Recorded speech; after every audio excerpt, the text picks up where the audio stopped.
वहीं जो epic centre रहा है वो रहा है नेपाल का। आपको बताएं कि जिसके झटके, और ये देखिए तस्वीरें अब यहां पर सामने आना शुरू हो चुकी हैं। 6.2 तीव्रता इस भूकंप की जो है मापी गई है, और कैसे जो तस्वीरें अब सामने आई हैं, जो यहां पर नुकसान हुआ है नेपाल की, ये देखिए, ये टूटे हुए घर, ये दरारें, ये जमींदोज हुए मकान, ये जो तस्वीर है ये नेपाल से सामने आई है। आपको बताएं कि 6.2 तीव्रता के भूकंप का केंद्र नेपाल रहा है, जहां पर नुकसान की खबरें, और उसके बाद अब ये तस्वीरें आप देख रहे हैं। जिन जिन शहरों में नुकसान हुआ है वहां से भी ये तस्वीरें अब सामने आना शुरू हो चुकी हैं। कई मकानों को यहां पर बड़ा नुकसान यहां पर पहुंचा। आपको बता दें कि 6.2 तीव्रता का जो भूकंप है वो बेहद गंभीर में आता है, यानी कि जो काफी नुकसान यहां पर पहुंचा सकता है। और वैसी ही तस्वीरें अब नेपाल से यहां पर इमारतों को कैसा नुकसान हुआ है, घरों को किस तरीके से नुकसान यहां पर हुआ है, ये देखिए। ये तस्वीरें आपको इस बात की गवाही दे रही हैं कि 6.2 तीव्रता के भूकंप से नेपाल में नुकसान हुआ है। क्या कैजुअलिटीज भी हैं, इसकी तस्वीर भी कुछ ही देर के बाद यहां पर साफ हो जाएगी, लेकिन वहां पर इमारतों को खासा नुकसान यहां पर सृष्टि पहुंचा है। बिल्कुल, और ये तस्वीर हम आपको लगातार दिखा रहे हैं कि किस तरीके से एक दो घर नहीं, बल्कि इन तस्वीरों को देखकर ऐसा लग रहा है कि कई घरों में भूकंप का असर देखा गया है। 6.2 तीव्रता थी, सेंटर नेपाल ही था, भुजांग इलाका जहां से तस्वीरें निकलकर सामने आई है। आप देख सकते हैं और किस तरीके से दहशत का माहौल वहां पर फैला। और सबसे बड़ी बात यह कि नुकसान कितना हुआ है, क्या कुछ लोग भी इसमें जख्मी हुए हैं, ये तमाम बातें हैं जो अभी चिंता का विषय है, जिसको लेकर माना जा रहा है थोड़ी देर में स्थिति क्लियर हो जाएगी। लेकिन तस्वीरें जो हैं वो ये बता रही हैं कि झटके बहुत ज्यादा तेज थे, और कैसे आप देखिए कि घर जो है, घर के कुछ हिस्से ढेर हो चुके हैं। उसकी तस्वीर इस वक्त हम आपको दिखा रहे हैं एक एक करके। वैभव हमारे साथ लगातार बने हुए हैं। वैभव, नेपाल में पिछले साल भी केंद्र नेपाल ही था, वहां पर इसी तरीके की दरारें, इसी तरीके के गिरे हुए घर देखने को मिले थे, और ये बड़ी चिंता का विषय है क्योंकि दिल्ली एनसीआर में भी तगड़े झटके महसूस किए गए। सिस्टर, बिल्कुल आज आने वाले भूकंप का केंद्र नेपाल था, और अब वहां से जो तस्वीरें आ रही हैं सामने वो वाकई अब परेशान करने वाली हैं। और ये तय था कि जब नेपाल से तस्वीरें आएंगी तो वो परेशान करेंगी, और ठीक वैसे ही अब इन इमारतों की तस्वीरें कहीं ना कहीं से लोगों में डर पैदा कर रही हैं। हम इस वक्त कोंडली बाजार में मौजूद है, तमाम लोग इस वक्त हमारे साथ हैं।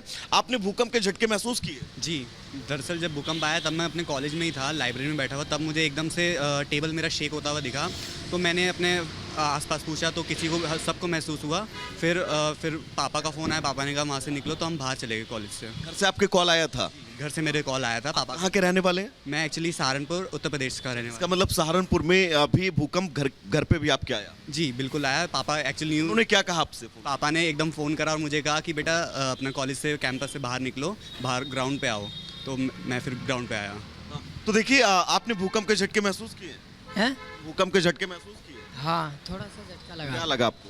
ऐसे लगा ऐसे जमीन हिलती है, ऐसे जमीन हिलनी। आपका ये दुकान आपकी है, क्या लगा आपको? यहाँ दुकान हिली आपकी? हाँ, ऐसे मालूम पड़ रहा है कि हिल रही थी। अच्छा, हाँ, कुछ लोग और भी हमारे साथ हैं, उनसे भी बात करेंगे, क्योंकि 6.2 तीव्रता थी इस भूकंप की। सर, आपने भूकंप के झटके महसूस किया अभी थोड़ी देर पहले? हाँ, मैं अभी थोड़ी देर पहले यहीं बाहर मार्केट के बाहर खड़ा था, तो मैं बाइक पे था और वहाँ पे काफ़ी एकदम ऐसे बाइक हिली, और मैं इंतज़ार कर रहा था इनका, और बहुत तेज़ ऐसा लग रहा था जैसे ये बराबर वाली बिल्डिंग गिर जाएगी। मैं वहाँ ATM के पास खड़ा था। महसूस किया है नहीं कि आपने इस भूकंप के झटके? मैंने महसूस किया। सर, आपने महसूस किया भूकंप? तो अपने घर पे था, इतनी तेज भूकंप आया, मैं नीचे उतर आया, तब से अभी तक कोई घर नहीं गया हूँ। अब तस्वीर आ रही है सर, नेपाल में कई बिल्डिंगें हैं जो गिर गई हैं, उनकी भी तस्वीरें अब आना शुरू हो गई हैं धीरे धीरे।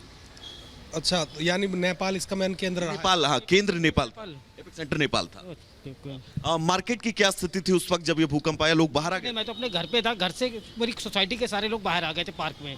सारे लोग पार्क के बाहर आ गए थे, और काफी देर तक, अभी तक मैं यहाँ मार्केट में ही था। मार्केट के लोगों में एकदम से जो फर्स्ट फ्लोर पर इस पर रह रहे थे, सब बाहर आके लोग वहाँ खड़े हो गए थे। आपसे मैं जानना चाहूंगा, भूकंप के झटके आपने महसूस किए थे दोस्त? हाँ, किया था। अच्छा, क्या लगा था आपको? मैं यहाँ था ही नहीं जब भूकंप आया था। अच्छा, आप यहाँ पे नहीं थे। सर, आपने भूकंप के झटके महसूस किए थे? आपसे थोड़ी देर? मैं भी यहाँ पे नहीं। अच्छा, आप नहीं थे। दादा, आपने महसूस किए भूकंप के झटके? आपसे थोड़ा सा लग रहा है। तो लोग अपना एक्सपीरियंस यहाँ पर, वैभव जो हमारे सहयोगी इस वक्त ग्राउंड जीरो पर है, वो उनको बता रहे हैं। सीधा यहाँ पर रुख करते हैं लखनऊ का, जहां से अजय दुबे भी हमारे सहयोगी इस वक्त हमारे साथ जुड़ रहे हैं। अजय, वहां पर जो लोग हैं उन्होंने क्या कुछ जो है महसूस किया जिस वक्त ये झटके महसूस हुए, क्योंकि तीव्रता बेहद ज्यादा थी, 6.2 तीव्रता का भूकंप रहा? देखिए जो उत्पत्ति का केंद्र था वहाँ तीव्रता बेहद ज़्यादा थी, लेकिन उत्तर भारत में आते आते असर कुछ कम हुआ था। जो लोग हैं उनसे ही पूछते हैं, क्या भैया मालूम चला भूकंप आया था, कुछ आभास हुआ? थोड़ा सा हल्का सा बस महसूस हुआ। बिल्कुल कहाँ थे आप जब भूकंप आया तो? यही वीवीआईपी में थे। क्या फील हुआ अंदर? लोग थोड़ा सा डरे हो रहे? कुछ नहीं, जैसे लग रहा पैर उठा था बस, वो कुछ लगा नहीं। आपको आभास हुआ? हंस रहे? हल्का फुल्का सा। हाँ, कैसा पंखा उनका हिला? नहीं, पंखा उनका नहीं, ऐसा लगा कि बॉडी जो है वाइब्रेट हो रही है। वाइब्रेट हो रही है। देखिए बस जरा सा थोड़ा सा था। डर लगा इसमें तो इतना बड़ा बड़ा नहीं, घटना वो एकदम महसूस हल्का सा हुआ बिल्कुल। फिर उसके बाद बाहर निकल के आए, फिर बाहर निकल के तुरंत आना पड़ा। और भी लोग हैं उनसे बात करते हैं, समझते क्या है। आपको आभास हुआ भूकंप के झटके का? आभास हुआ था क्या आपको? नहीं हुआ था मुझे। आपको लगा भूकंप का झटका? देखिए जब